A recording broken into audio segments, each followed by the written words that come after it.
바람에 흩날리는 찰랑거리는 머릿결이 부러운 사람들. 머리를 감아도 두피가 항상 기름지고 가렵기만 한 지루성 두피염 환자들인데요. 머리를 감고 나면 바로 머리가 이제 떡지는 기분이 드니까 꼭 머리를 감지 않은 기분이다 하면서 대인관계 할 때 좀 움츠러든다 이런 불편함을 말씀하시죠. 한 번 생기면 장기간 지속되는 습진성 피부염으로 방치하면 탈모마저 부르는 지루성 두피염.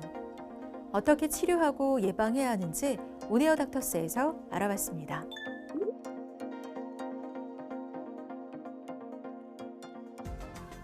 지루성 두피염의 모든 것, 한의학 박사 홍정혜 원장과 함께 자세히 알아봅니다. 모발을 꽉 붙잡고 있는 두피. 모발이 생성되고 성장하는 곳인데요.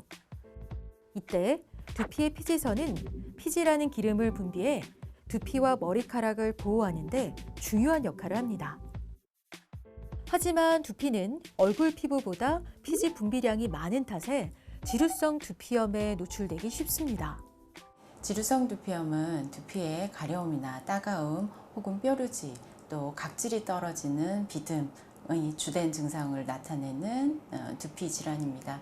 과도한 스트레스나 또 피지 분비 증가 또 남성 호르몬의 영향이 있는 걸로 알려져 있는데요.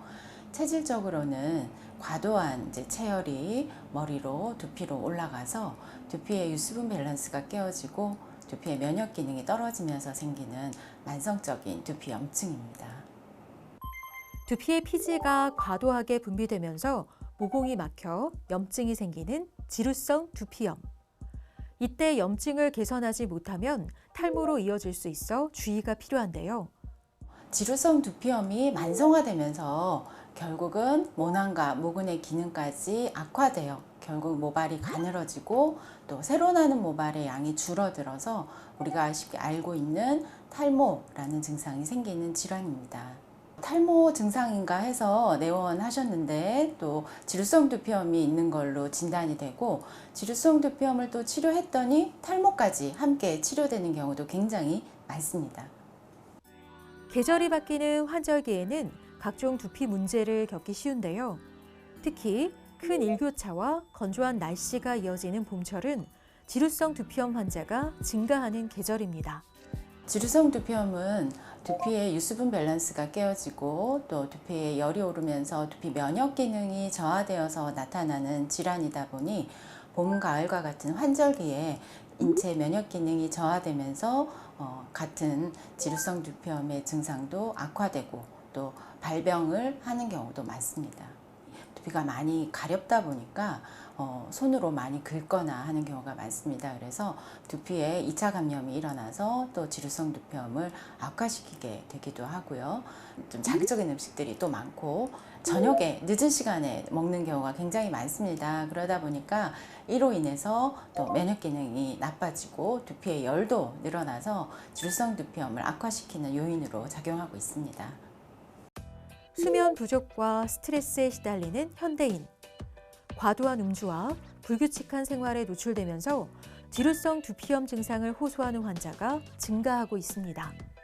과거에는 이 지루성 두피염이 남성 호르몬의 영향을 받기 때문에 남성들에게 좀 흔한 질환이었다라고 한다면 요즘은 나이와 연령에 크게 구애받지 않는데요. 오히려 청소년기에 사춘기가 시작되면서 유분이 증가하고 지루성 두피염을 앓는 경우가 굉장히 많아지고 있습니다.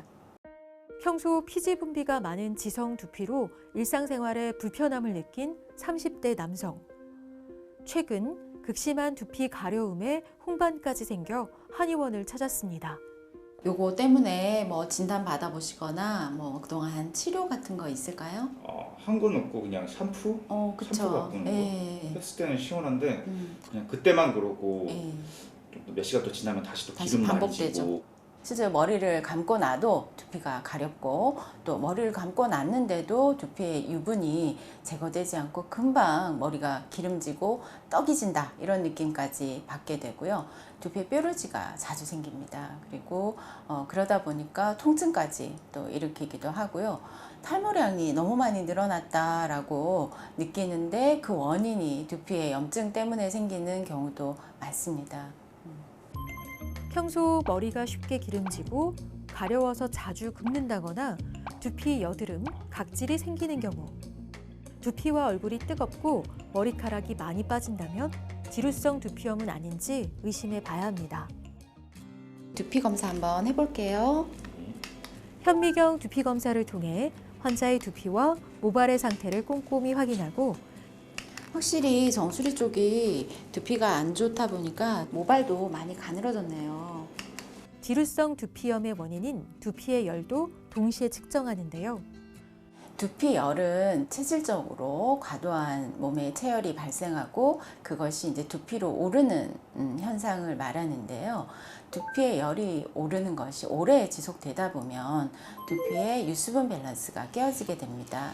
그리고 두피의 면역 기능도 저하되어서 결국은 두피의 염증이 만성화되는 지루성 두피염으로 가는 가장 중요한 원인으로 작용을 하는 것이 두피열이라고 할 수 있습니다.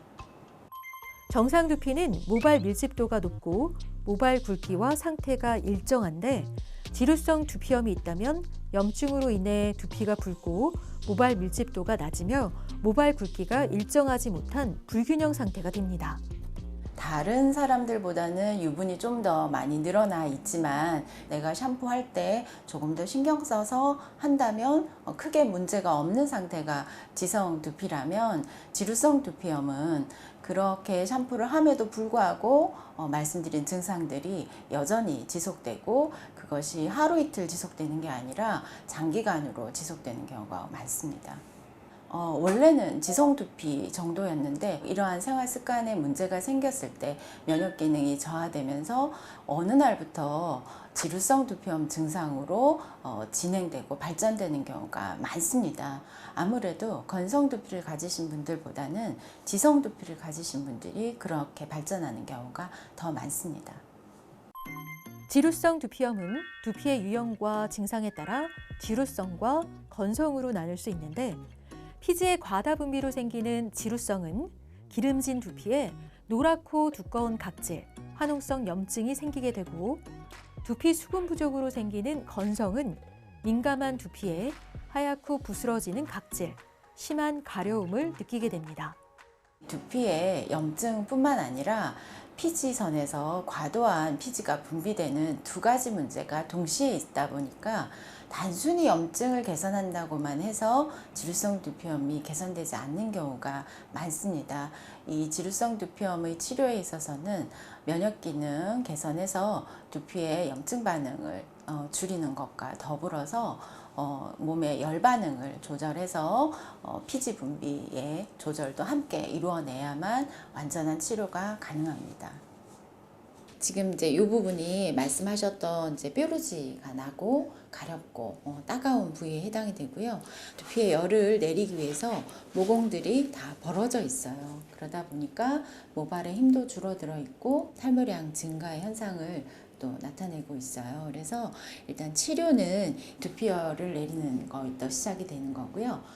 몸의 체열 조절을 할 수 있도록 도와주고 면역 기능을 회복해서 만성 염증에서 벗어날 수 있도록 도와주는 치료를 하고 있습니다. 그 치료 방법으로는 한약 치료, 그리고 한약을 두피에 도포하는 치료, 그리고 침, 뜸, 약침과 같은 치료를 통해서 두피의 상태를 개선하고 있습니다. 침 치료 시작하겠습니다. 지금 맞으시는 부위는 신외혈이고요. 두피에 열을 내려주는 데 도움이 많이 됩니다. 두피열 발산에 도움이 되는 침 치료. 두피 건강에 가장 중요한 혈자리인 정수리 부위, 백회열 등을 자극해 탈모 증상을 완화시켜줍니다. 한약재를 응축해 두피에 직접 도포하는 치료. 지루성 두피염으로 생긴 염증을 회복하고 각질과 피지 관리를 도와줍니다. 지루성 두피염의 원인이 되는 두피열을 해소하는 것부터 시작하기 때문에 그 치료에 있어서 원인에서부터 접근이 가능하다고 할 수 있습니다. 그렇기 때문에 한방치료의 가장 큰 장점은 결국은 원인 치료 이후에 재발 방지, 거의 증상의 완전한 완화에 이르는 상태까지도 가능하다고 할 수 있습니다.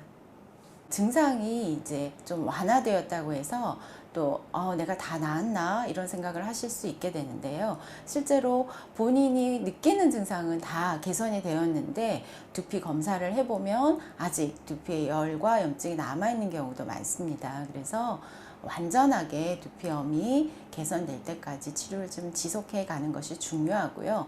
두피 열 반응 이런 것들이 지속적으로 정상적인 범위 안에서 유지될 수 있도록 건강한 생활 습관 유지하는 거 이것만 하시면 이 지루성 두피염을 벗어나는데 크게 어려움은 없을 겁니다. 지루성 두피염의 예방은 두피 열을 조절하는 것이고 또 두피의 면역 기능을 건강하게 잘 유지하는 것에 있다라고 볼 수 있습니다. 그래서 규칙적인 생활 습관 너무 중요하고요. 야식 먹지 않는 거 굉장히 중요합니다. 그리고 스트레스에 쉽게 우리가 노출되고 있는 사회에 살고 있는데 이 스트레스를 완화하기 위한 자신만의 방법, 운동, 취미 이런 것들 통해서 본인의 건강을 유지하는 것에 조금 더 신경을 써본다면 지루성 두피염을 예방하고 또 치료하는 데도 도움이 많이 됩니다. 귀가 후에 저녁에는 반드시 머리를 감는 습관을 들이는 것이 좋습니다. 경우에 따라서는 아침에도 한 번 더 머리를 감아주는 것이 도움이 되는 경우가 많고요. 그리고 머리를 감았다면 반드시 두피까지 완전히 잘 건조시키는 게 중요합니다.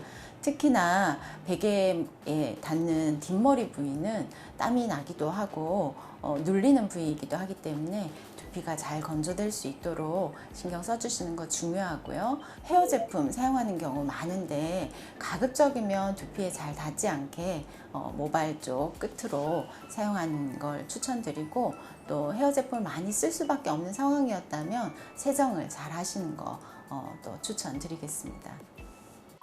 지루성 두피염을 관리하기 위해서는 각질, 비듬 등은 억지로 뜯지 않아야 하고 자극적인 음식 섭취도 자제하는 게 좋습니다.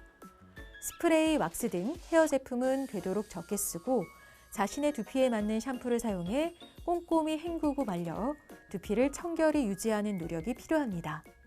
저희가 치료를 해보면 지루성 두피염은 해결이 되는 질환입니다. 그러니까 너무 오래 고생하시지 마시고 치료가 잘 될 수 있으니 적극적으로 치료에 임하시길 바라고요.